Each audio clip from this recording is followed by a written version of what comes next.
হতাশার মধ্যে থেকেও ফের লড়াইয়ের আগ্রহ ফিরেছে নেইমারের। মেনিসকাস চোটে অস্ত্রোপচারের আগে অবসরের কথা ভাবা দিয়েছিলেন ব্রাজিলের তারকা, কিন্তু বাবার সমর্থনে মানসিক শক্তি ফিরে পেয়ে মাঠে ফেরার প্রস্তুতি নিচ্ছেন তিনি।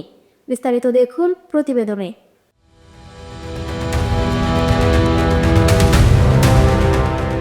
নেইমারের ক্যারিয়ারে ইনজুরির সমস্যা সবসময় ছিল। ক্যারিয়ারের গুরুত্বপূর্ণ সময়ে ইনজুরিতে পড়ে দীর্ঘদিনের জন্য মাঠের বাইরে চলে যেতে হয়েছে তাকে। এমন চোট জর্জরিত ক্যারিয়ারের একটি সময়ে অবসরের কথা ভেবেছিলেন নেইমার, যা তার বাবা নেইমার সিনিয়র জানিয়েছেন।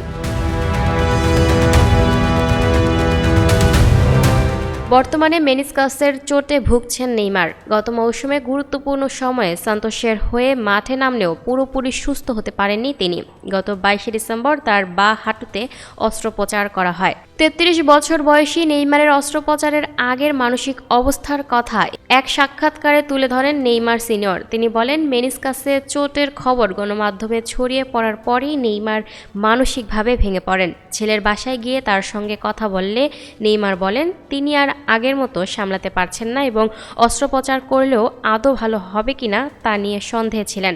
বাবার চোখে তখন ছেলের মধ্যে গভীর হতাশা স্পষ্ট ছিল। নেইমার সিনিয়র তাকে দুটি বিষয়ে মনোযোগ দিতে বলেন: চোট কাটিয়ে মাঠে ফিরে সমালোচকদের জবাব দেয়া এবং বিশ্বকাপে খেলার স্বপ্ন ধরে রাখা। নেইমার সিনিয়র বলেন, তিনি ছেলেকে আশ্বস্ত করেছিলেন যে অস্ত্রোপচারের সিদ্ধান্ত নিলে সুস্থ হয়ে ফেরার পুরো প্রক্রিয়ায় তিনি পাশে থাকবেন। তার কথায় এই সমর্থনই নেইমারের মানসিক শক্তি ফিরিয়ে আনতে সাহায্য করে। পরদিনই নেইমারের মধ্যে ইতিবাচক পরিবর্তন দেখা যায়। তিনি আবার অনুশীলন শুরু করেন, 2 পা দিয়ে শট নেন এবং আত্মবিশ্বাস ফিরে পাওয়ার ইঙ্গিত দেন। মাঠে নেমে গোল করার পর তিনি বাবাকে জানান শেষ পর্যন্ত লড়াই চালিয়ে যাবেন।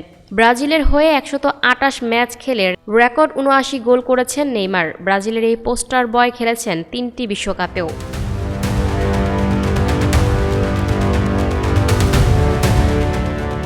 Lucky Akter, up to date news, Dhaka.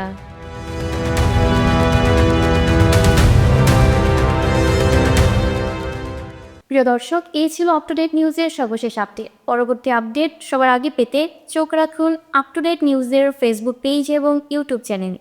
ধন্যবাদ।